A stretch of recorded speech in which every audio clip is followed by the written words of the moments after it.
We'll try to expand the scope of understanding through different articles from various newspapers. So we'll look at Indian Express. Indian Express have explained section, as I said. This is explained page of Indian Express, right? It will have value addition. So every day something in the news will be taken and it will be explained to a layman, even with the background. Background is very important.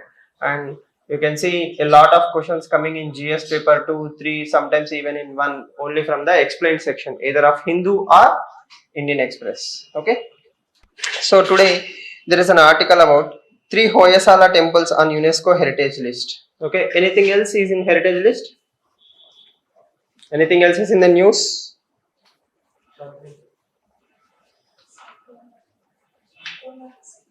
Konark Sun Temple, when? In my childhood. Anything new? I told you explicitly hundreds of times, exaggeration of course, simply newspaper reading ki substitute ledu. You people have to read newspapers. Shantiniketan was in the news. One day Shantiniketan was in the news, the next day Hoyasala temples were in the news. Right? So we'll try to cover the basic parts, how to pick up the points from newspaper articles. Okay. So nobody is going to ask you the names of the temples, right? Even if they ask the names of the temples, you may or may not remember things. One day you will learn art and culture. In art and culture, you will hear certain terms like Vaishnava traditions, Shaivite. So people who follow Vishnu or people who follow Shiva. There are 2 major schools and temples are dedicated to either Shiva or Lord Vishnu. This is one line of thought, simple. And you people haven't covered art and culture, so I'm trying to tell you basic stuff, right? Next, type of architecture, style of architecture. Okay, so if you look at this article, right, when you read it after the class, they will mention what are the various. First of all, we'll try to cover it from here. Okay, 3 temples in Karnataka has been given UNESCO heritage style. Okay, UNESCO heritage list, right? What is so special about this list? The term says heritage. Heritage means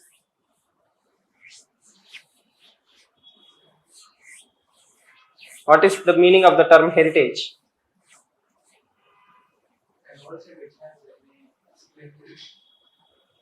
What is the meaning of the term heritage?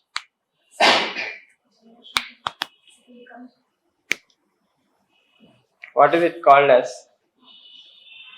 Varasatvam. Varasatvam is heritage. Inheritance ante varasatvam. Inheritance ante varasatvam. Okay. What is heritage? Do you know any cultural heritage or significance in and around you? For example, Charminar. Okay, is Charminar a cultural heritage? Normally, forget about UNESCO. Normally, is Charminar an important thing? Do we have to protect Charminar? Yes. Why? It's a symbol which represents Hyderabad. Yes or no? So from 400 years or 500 years it is there. So something which has been transferred over generations. Yes or no? Vedic culture, slokas, all these are what? Cultural heritage. Your family have certain values. That is what? Heritage. So whatever has been transferred from one generation to another generation, either in knowledge form or physical form or values form. Again, values are nothing but knowledge forms. Okay, all these are considered as heritages. Okay, so this is the heritage of Hoyasalas that has been left behind. Okay, even after thousands of years, why are we remembering Hoyasalas? They have left something very significant. What is so significant about the temple?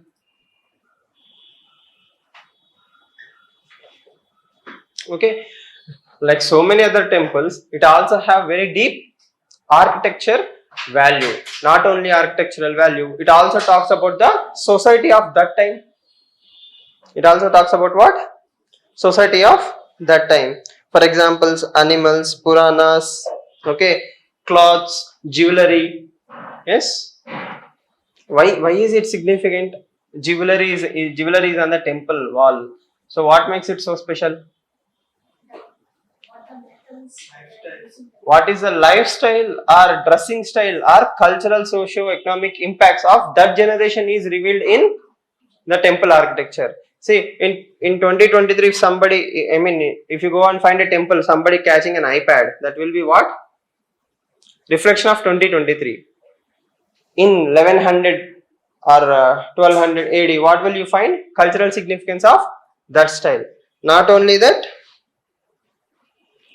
it is also very important to find cultural relevance. Cultural relevance. So, what is so special? Cultural relevance is, see, for example, the Hoyasalas had a wide range of empire and they mixed multiple styles. You may not understand today, but the terms Dravida, Nagara, and Vesara. Do you see it there? Yes, Dravida, Nagara, and Vesara. These are the three styles. Dravidian architecture, that is the Dravida style, Vesara style, and Nagara style. These are the terms one day you will learn in art and culture. Okay, there is a dedicated chapter called as architecture. In that you will know. It means South India, North India, and the mix of both has been used in the construction of Hoyasala temples. Okay, so this is a cultural significance. It shows diversity of that particular time. Okay, not only that, okay, it also has a significance. See, this is very unique thing that you don't find in many places, right? Okay, who sculpted it? Okay, that person is still alive. He is immortalized in the form of writing his name on the temple walls, right? See, all these are prelims questions. Statement A, Hoyasala temples allow the sculptors to write their name. Okay, Hoyasala temples are constructed sometimes with sandstone or soapstone. Okay, it will have animals on the walls of the temples. Okay, or only jewelry on the temples. Like this, they will give 4 or 5 statements, and they might ask you how many of the above statements are correct. You need to exactly know. Okay, see, why did I mention that soapstone? Because the stone is very easy to carve. If they created so much amount of diversity, designs, and all these things, one of the basic reasons is soapstone. Okay, on granite you may not be having so much flexibility. On soapstone you might have so much flexibility. All this might look very, very trivial. Okay, but combinedly this will become a prelims question. Yes or no? What are the 3 names that I told you? Style of architecture: Dravida, Vesara, and Nagara, right? And soapstone. And what else? The sculptures' names are also signed sometimes. And what are the 2 temples? 2 of them are Vaishnava temples. One of them is Shaiva temple. Shaiva temples are normally dedicated to whom? Lord Shiva. Yes. So like this, if you can remember at least the basics of Hoyasala, when you read art and culture, again it will make lot of sense. Clear?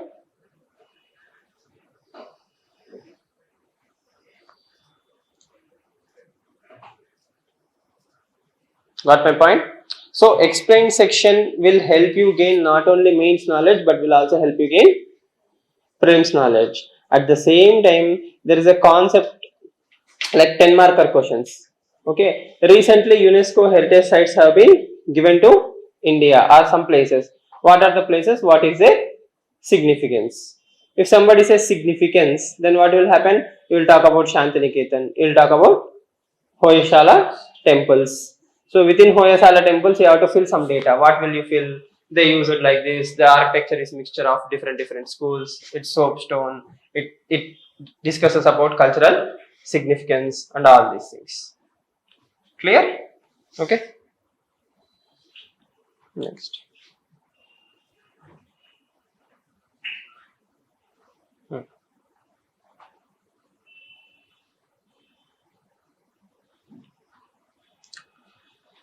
Right. So we will again try to find out some points. So you might have heard the statement, data is the new oil.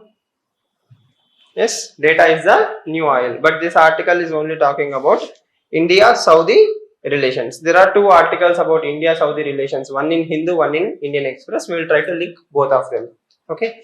Now, do you have a clue of an area called as West Asia? What is West Asia? West of Asia. So, whatever is beyond Pakistan, more or less, like Saudi, Iran, and all those countries. Saudi, Iran, and all those countries are normally considered as West Asia. It is a very important region for the India's energy security. The term is what? Energy security. Why energy security? We are dependent on oil. Fossil fuels or oil comes to India from West Asia region. So if you look at Saudi Arabia, Qatar, UAE, Israel and all this region, that is more or less West Asia. That has lot of linkages to India.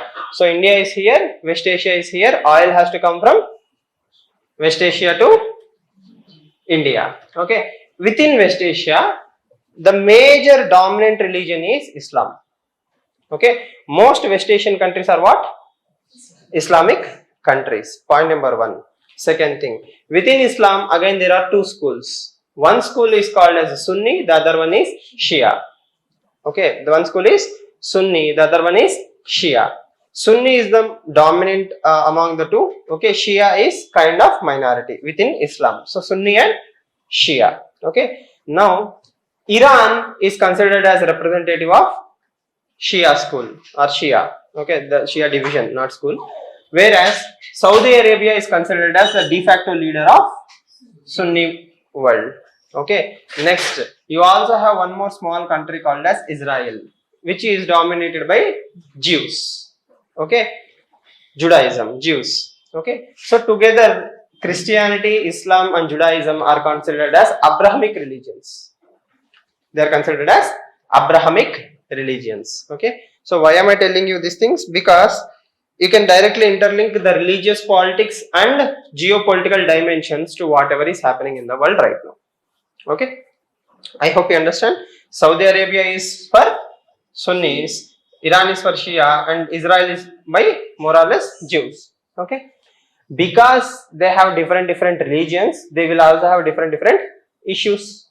Yes or no? So it's very easy to understand. Saudi Arabia doesn't prefer to talk to Israel or Iran. Okay, Saudi does not talk to Israel and Iran. This is one thought process you have to develop. Okay, next, talk to means officially. Informally, they will always have dialogues, but officially, they will have some interlinkings. Okay, or backdoor channels and all those things. Now, why is it important? Recently, we have announced something called as India, Middle East, European corridor. Okay, India, Middle East, European corridor. That means European market and Indian market will be interlinked and the bridge will be the West Asia. The bridge will be West Asia. Now within West Asia, one Hindu article says, unless Israel and Saudi starts talking to each other, okay, unless Israel and Saudi starts talking to each other, the region won't have that kind of stability which is needed for economic corridors. See, think about it. You are going from Hyderabad to Bangalore. Okay, there are so many towns that will come in between, like for example, Kurnool, some other towns, some cities like this. Okay, but if you know that the path is full of headaches, that means some bomb blast might happen, some attack might happen, stability won't be there. Will you be investing in that route or will you be choosing another route? You'll always be choosing another route. But if you know the route between Hyderabad and Bangalore is very nice highway, no issues whatsoever, then you will invest more. Okay, so for India and Europe to leverage this global supply chains or value chains, one of the interrelation is what? Saudi Arabia and Israel talking to each other. Okay, second thing, both India and Saudi are good friends. India and Israel are good friends, but there is no collective friendship. Okay, on my own I am very good with Israel, on my own I am good with Saudi Arabia, but I am not good with mixing Saudi Arabia and Israel. Okay, one day it might happen, but for that day, when that happens, automatically India will have a lot of advantage to complete this IMEC project. Okay, next, why Saudi won't talk to Israel? To explain that, I need to tell you one more issue called as Israel-Palestine issue. There is an issue called as Israel-Palestine. Okay. So all of you have a basic idea, right? Palestine is again dominated by Arabs, that is Muslims. Okay, whereas Jews. So Jews and Muslims have issue in Israel and Palestine. Israel is slowly occupying Palestine. Okay, it is slowly taking away the lands of Palestine. So Saudi Arabia is saying whatever the international decision has been made, that is to support two-state theory. What is the two states? Israel and Palestine. Both Israel should be there and Palestine should be there. Nobody should occupy the other. When only this happens, Saudi will be happy to talk to Israel. Again, it's not guaranteed. Okay, Saudi might still talk to Israel, but one of the major headaches is Israel and Saudi not talking because of religious issues. And Israel is not happy to, give Palestine's freedom. Right? Okay, Israel have its own BJP, right?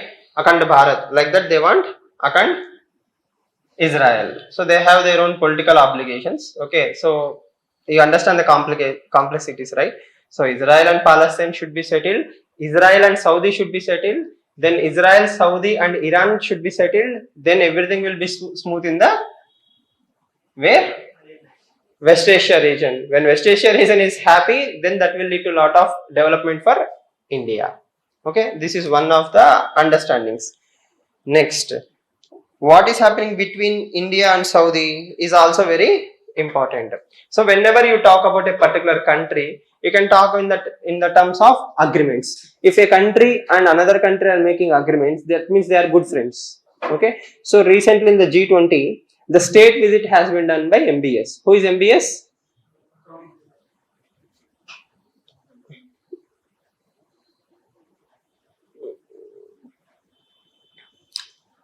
In Saudi Arabia, the crown prince is Mohammed bin Salman. Okay, so he came to India as an official guest. Okay, so at that time, G20 manne kada indi recently only. So at that time, India and Saudi has conducted some agreements. What are the agreements?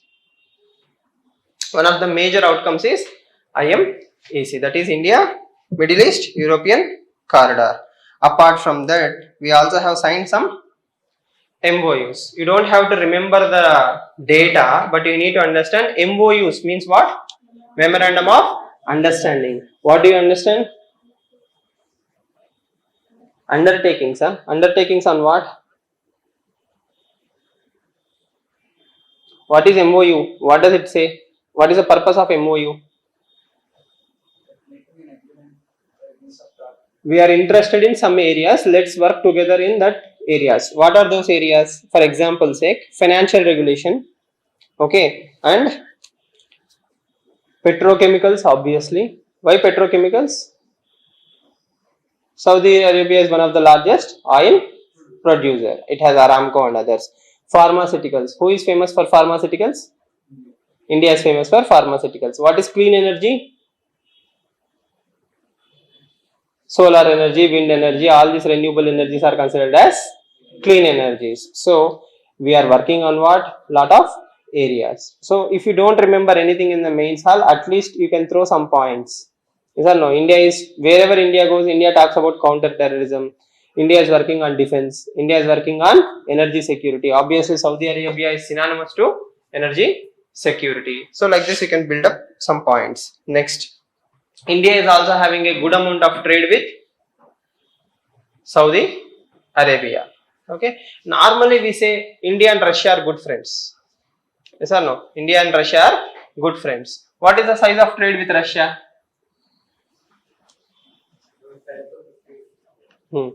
Thanks to this Russia-Ukraine war, now it has been around 18 to 20 billion dollars, or else earlier it was 8 to 10 billion dollars. So in comparison to that, we have a very good trade with Saudi Arabia. Again, don't forget that it's more about imports rather than exports. We import a lot of oil, no? Next. Not only that, there is also soft power. Saudi Arabia is very important because it has all the three more important holy shrines of Islam, Makkah, Medina, right? So it's a very famous place, all of us know, right? And it's one of the compulsory things that Muslims has to do. So that Hajj pilgrimage is a very important soft power between India and Saudi Arabia. All of you understand soft power? What is soft power? Goodwill between two countries. Goodwill of one country in another country. Goodwill, soft power. Do you have soft power? Do you have goodwill? India has goodwill? Nice. Okay. Next. As I said, Aramco, which is one of the largest oil refinery companies in the world, is also tying up with Reliance Industries in the country. So Reliance and Saudi Arabia will be working very closely to develop petroleum refineries, which will also provide a lot of employment and assure energy security. In layman terms, I will tell you, India is a developing country. It needs a lot of energy. We cannot totally grow only on the basis of renewable energy. So till 2040 or 45, we will be dependent on oil for our growth. Okay, unless there is a technological disruption which makes oil useless, right? So we will be needing oil. So India is making sure that we have enough energy security agreements with the West Asian countries. So the best way is to make them invest in India in the same areas. So if the same companies are also invested in India, automatically that will lead to India's energy security. And what will Saudi Arabia gain by this deal? Saudi Arabia will gain money which it will use in other places. Okay. Next. This is what Saudi Arabia is doing. It is investing in something called as sovereign wealth funds. What are sovereign wealth funds?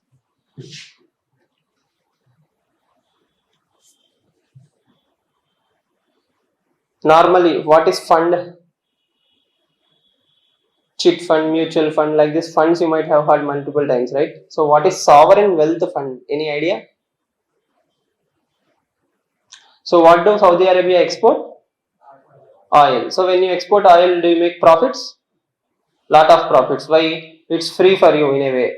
There is nothing for you to do. It has been given by nature in a way.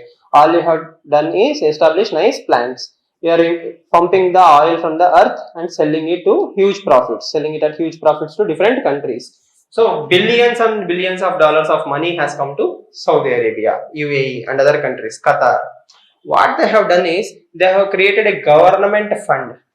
All the profits will be pumped into that fund, and that fund will go and invest in stock markets of different countries. Just imagine stock markets, businesses, loans, all these things will be invested. Companies, what will happen? Will profits increase or decrease? They will mostly increase, and that profits will also come back to sovereign wealth funds. Okay, so like this, Norway, all these small countries have smartly thought about it and has created sovereign wealth funds. So India needs investments. Who have money? Saudi Arabia has money. So money will come from West Asia to India. Who will develop? India will develop. India will double that money and give back to those countries. So this is the concept of sovereign wealth funds. Next. Okay. One more way to apply this article or see the change in relations is, earlier, if Saudi Arabia has to talk to India, the permission of Islamabad was very necessary. Islamabad, technically speaking, Rawalpindi, that is Pakistan, right? So that means either army or government of Pakistan was not interested in allowing the talks between Saudi and India. So if Saudi is now directly engaging with India, means whose influence has come down? Pakistan's influence has come down. This is a major takeaway. Okay. How can you substantiate this point in the answers?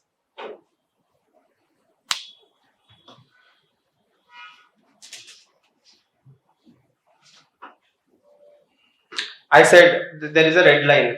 One can say with some degree of conviction that the days when New Delhi's ties with Riyadh could be hamstrung by Islamabad, impacting directly or indirectly, are finally over. So that simply means Pakistan is no longer influencing Saudi Arabia. So India-Saudi ties are not hamstrung. Hamstrung ante enti?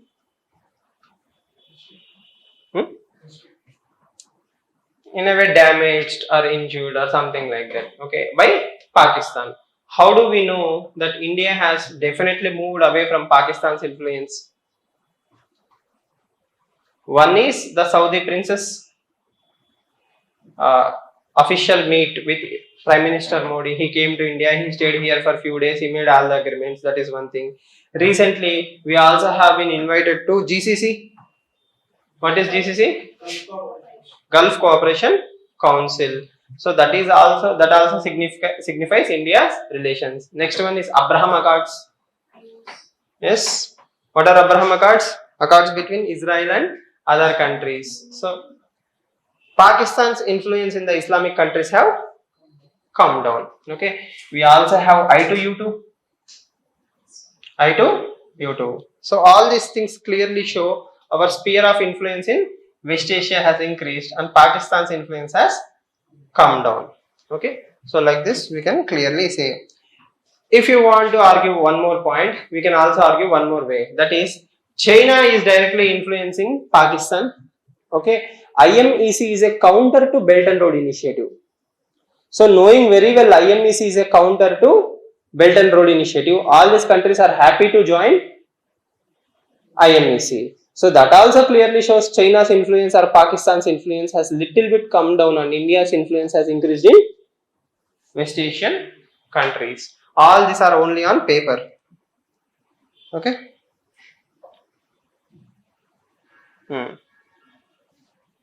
Right.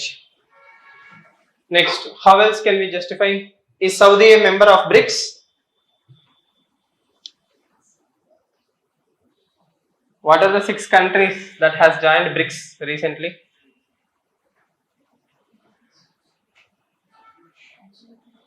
How many of you remember? BRICS now has been expanded, right? How many countries joined?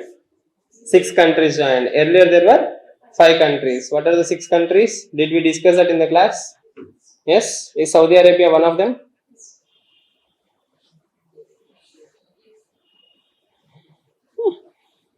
You get my point, right? Okay, so you have to write a mains answers based on the newspaper. Slowly think and start connecting everything. BRICS, one article will come. Today one article came. Tomorrow one more article will come over to Saudi Arabia. So you have to bring one point from all these articles. Okay, you have to connect the dots slowly.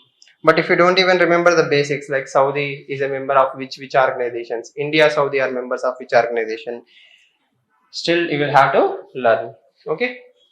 So summarizing, we can say, as he says, India and Saudi Arabia relations have just started blooming. Okay. We will reach new heights in the near future. Okay. Now, what is not written in the article?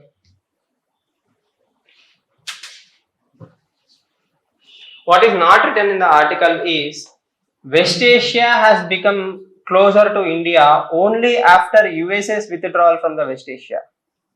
If you think about it, USA does not or no longer needs West Asia. Why? It has its own shale gas. Because it has its own shale gas, okay, and India and China are the only 2 players who are totally dependent on energy security from this region. The only 2 people who are fighting for that region's influence is China and India. Next, MBS is also famous for the unfortunate death of this Khashoggi. Khashoggi is a journalist. Okay, he was killed. He was killed in Saudi embassy, right? In some embassy, and there is a very clear evidence to point out that he was ordered to be killed by this Saudi crown prince. Okay, and that is a human right violation. That is wrong in so many ways, right? The world is very silent about it. Okay, everybody is choosing their own what? National interests. If I criticize MBS, do you think India and Saudi will have good relations? See, Vasudhaiva Kutumbakam. Yes or no? India is a promoter of human rights. India says human rights are important, human rights should not be violated. But at the same time, MBS have violated human rights. Okay, or at least that is acquisition. So if I criticize him, do you think he will come to India, be happy? India will have good relations? No? Should we criticize him? On principle? Yes? You get my point? Yes. So the intricacies of international relations is always very interesting. What is written is equally as important as what is not written. So as Mr. Jaishankar says, the world lives in double standards. Okay. We can always give diplomatic dialogues like, everybody should respect human rights. That I criticized him, no? Well, yes, see, human rights should be respected. I told him. He said okay. He will respect from now onwards. Okay.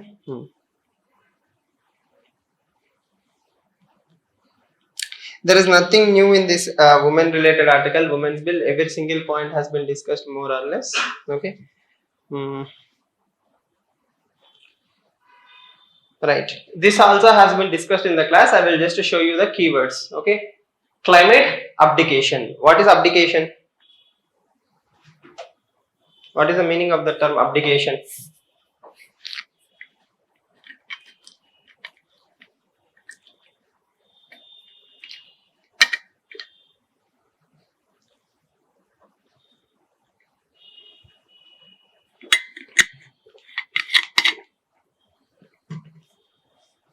Right? What is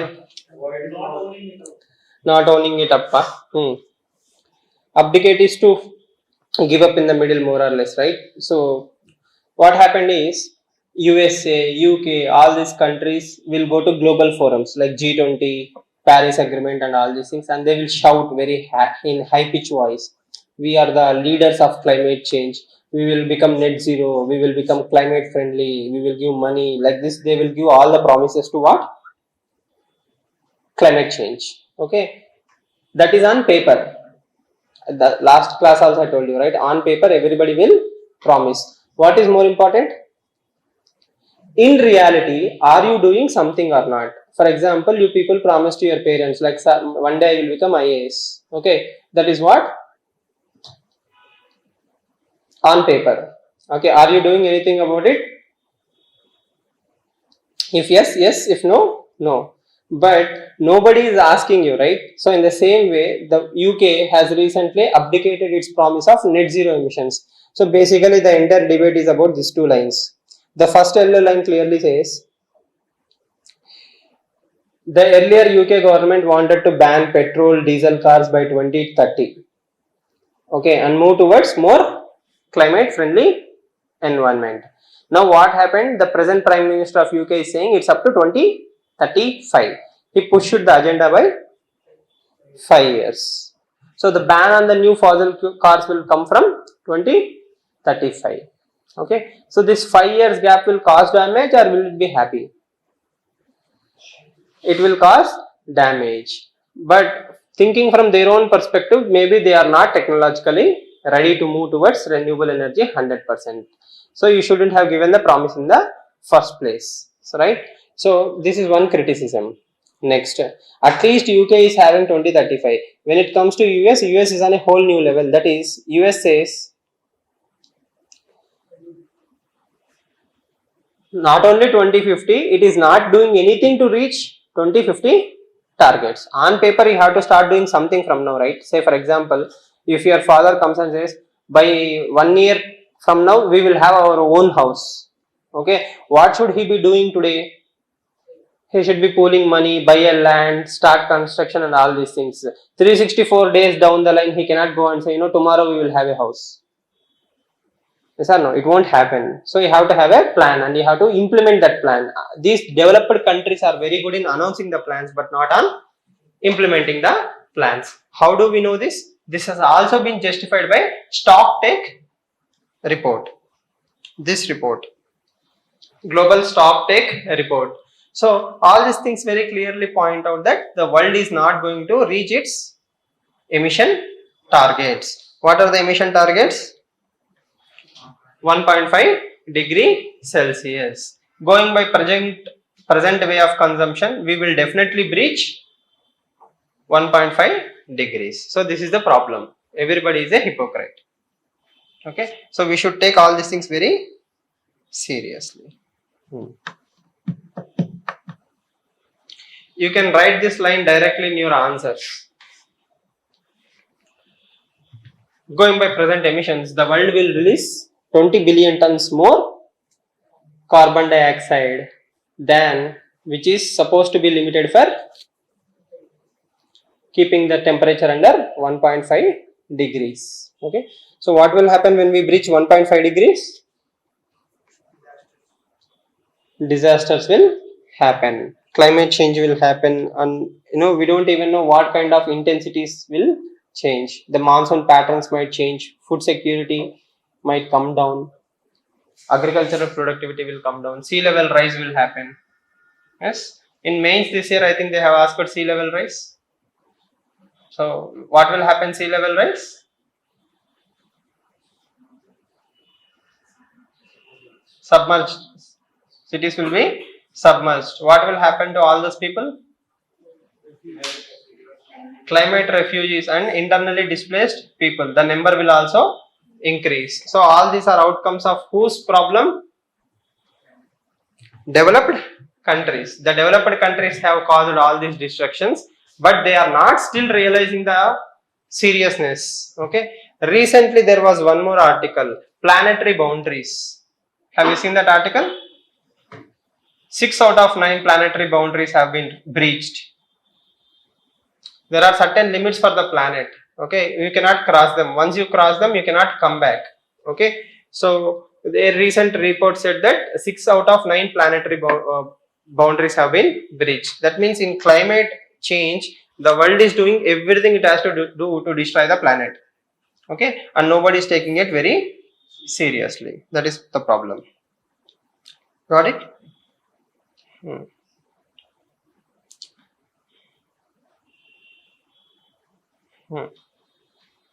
When it came to this editorial, this is nothing new. Political exchanges. So recently Asian Games have started in China and they have celebrated it in a very nice fashion.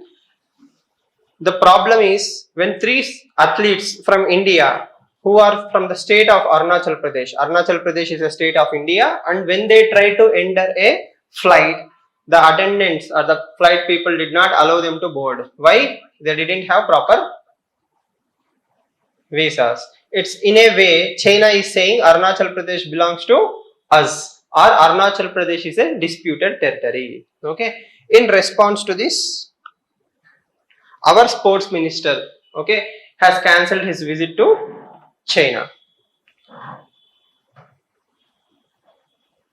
Okay. So sports, why do we play sports? Why do we play Olympics and all these things? To celebrate the sportsmanship, to celebrate human creativity, to celebrate human limitations. Yes or no? Or push of the limitations. So sports are a place where irrespective of your caste, creed, religion, gender, country, people will come together. It is not an arena for divisions. Sports are supposed to unite people, not divide people. But what is happening right now? Sports are being used as an opportunity by China to send a political message. This is a very wrong thing. Unfortunately, China is not supposed to do all these things, but it is doing. Why? It is China. Okay.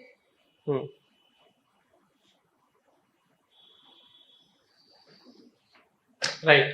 So the article also brings out the old news. That is, in Galwan Valley, okay, the person, the army commander who was there, he was also used as a torchbearer earlier. So that is insult to India, right? Now Indian sports people from Arunachal Pradesh are not allowed. All these things are what? All these things are petty issues by China to signify or to showcase that Arunachal Pradesh is a disputed territory. Is Arunachal Pradesh a disputed territory? No, it is clearly a part of India, right? So by doing all these things, China is only making India very strong in response. For example, this is the point. Okay, the point is very clear. As long as India's boundary issue with China is not settled, okay, as long as India's boundary issues with China is not settled, India should not compromise. Okay, all these things we have done in old times also. If we compromise with China right now, what will happen? China will keep doing all this drama only. But to solve all the Chinese drama, there is only one solution, that is to settle the permanent boundary issue. Okay, unless we do that, China will always provoke. If today Arunachal Pradesh, tomorrow it might be Sikkim, day after tomorrow it might provoke us in Bhutan or other places. It will keep on provoking us. But once we settle an international boundary, that will only add value to India's arguments. Clear? Right? So this article goes under GS paper 2 IR. What are the issues between India and China? You can write by saying recently during the Asian Games also China has done this. Okay. Right. Next. Playing to the gallery. This article is about the unparliamentary languages used in parliament. Unfortunately. Yes, we have a new parliament building in India. Right. There is an article by Manoj Jha in Indian Express. If you have time, do read that article. Right. He says buildings. Just read the first paragraph.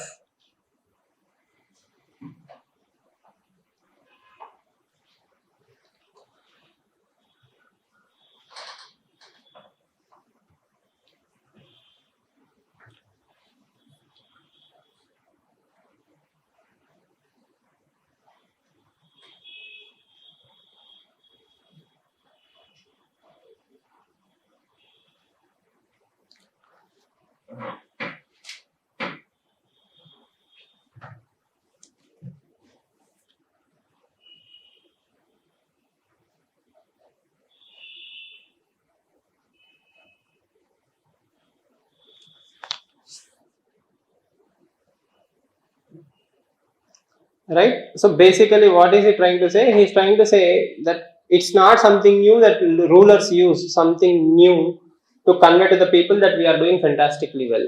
Okay. The problem is new is good thing. Nobody can deny that. Okay. New is always better. Sometimes you will learn from the old mistakes and construct something new. Okay.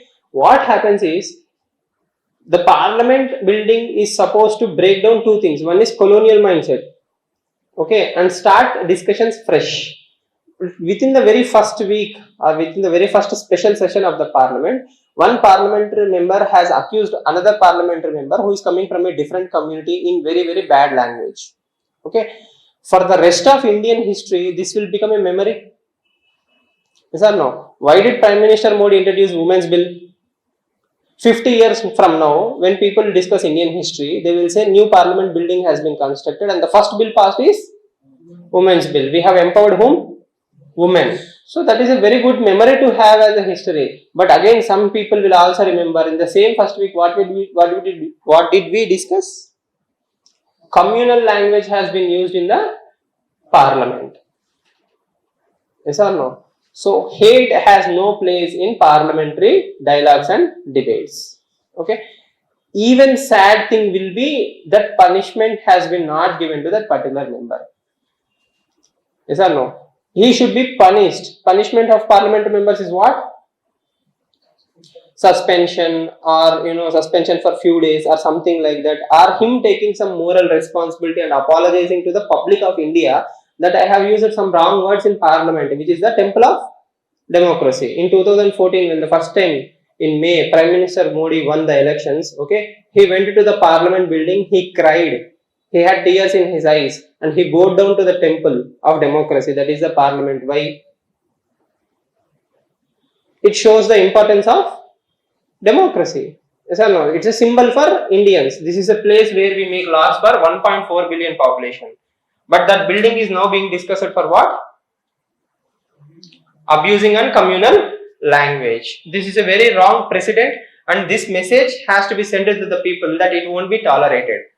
But if the political parties are not responding in kind, okay, see again, tomorrow Congress members might do this.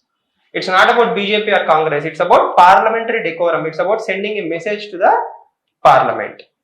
Okay, right? So that is a major summary of that editorial.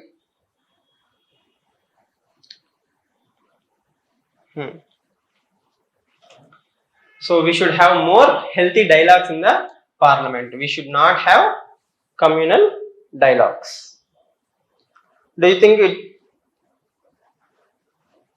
it will become a reality?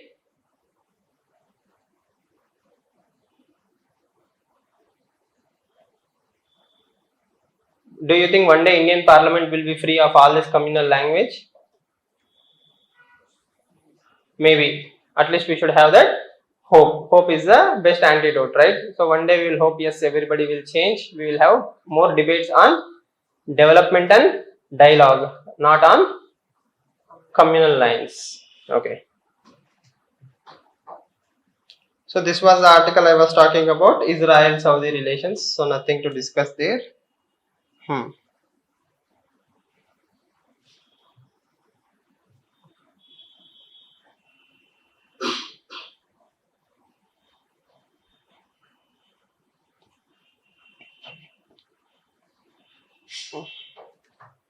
So this is also something that goes into your answer writing. The topic is about, it's a world very much of double standards, says Mr. Jaishankar. What is he talking about? He went to the UN and he's talking about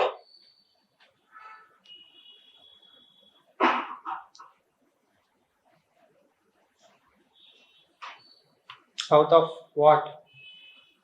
Voice of Global South. Who is representative of Voice of Global South? India is the de facto assumed leader of Global South. It has taken up that responsibility to represent the Global South. So who should be doing what for whom? Developed countries should be helping developing countries. This has been established. If developed countries are not helping developing countries, then that is a double standard. In one way to look at it.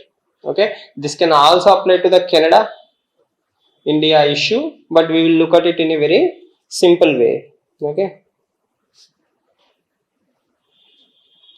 why will there be a resistance to change? Because who has to give money to whom? Developed countries has to give money to developing countries. They also have to give problems. Okay, right. If we don't achieve the development of Global South, what will happen?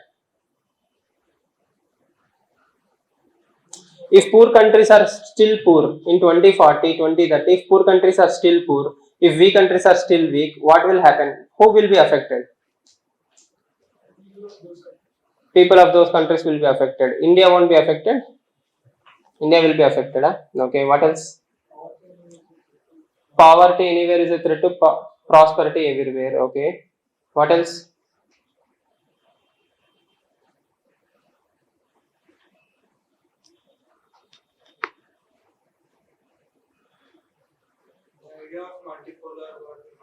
The idea of multipolar world won't happen. Good. Think deeply. Think in the lines of sustainable developmental goals. Sorry? We have to push all the goals. Okay, pushing goals is easy. But what is the impact?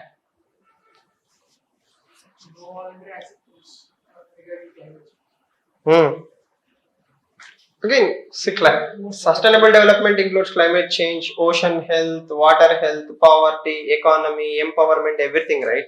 See, the world will not be a safe place. The world will not be a healthy place. See, whatever is happening in the world right now is no longer a local problem. It will always be a global problem. See, even a small country in Africa develops a zoonotic disease, it is not going to stay there. It is going to come and affect us. Yes or no? If some Latin American country decides to destroy the Amazon forest for its own resources, okay, it won't affect that country alone. It will affect the global temperatures. So anything that happens anywhere will also affect every one of us. So that is why it is very, very important. Okay. So this double standards have to go away at least in certain areas. One of the first areas is terrorism. The next one is climate change. Okay. These two things will come back and bite us very nicely. If you ignore terrorism in one country, you have to sit and wait. One day it will come and hit your own country. If you encourage climate change, or if you don't do anything about climate change, one day it will come and hit you. It is already hitting us. Yes. So we have to move away. Again, there are multiple political connotations to this article, but for UPSC perspective, I'm toning it down. I'm just simplifying, saying double standards means you are supposed to do something, but you are saying something. You are saying something and not doing the same thing. Like this, there will be some mismatch between this and that. That has to change. Okay? Yeah. Right? This article is about the delimitation. Tomorrow or day after tomorrow, I'm pretty sure one more infographic article will come in Hindu in this place. In this place, an infographic article will come showing how southern states will lose seats in comparison to the northern states if delimitations happens. Why? Southern states are much more developed and they have controlled their populations. So it will affect. This debate has already happened during the 15th Finance Commission. Again, it will revive and it will be reflected in the infographics.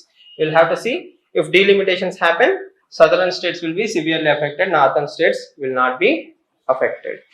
Okay, right. Any questions so far?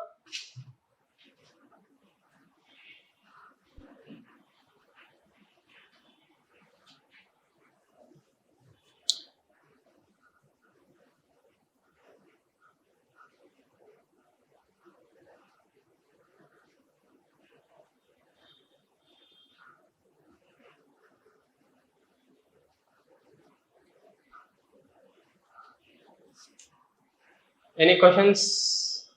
So read papers. Newspaper classes are not substitute for newspapers. You have to read it on your own, irrespective of what is being taught in the class.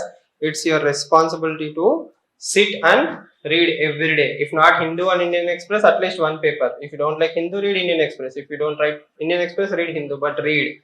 If you don't have time to read everything, at least read editorials and opinions. Okay. If you don't have any questions, I will end the session. If you have any questions, please let me know. All right. See you all tomorrow then.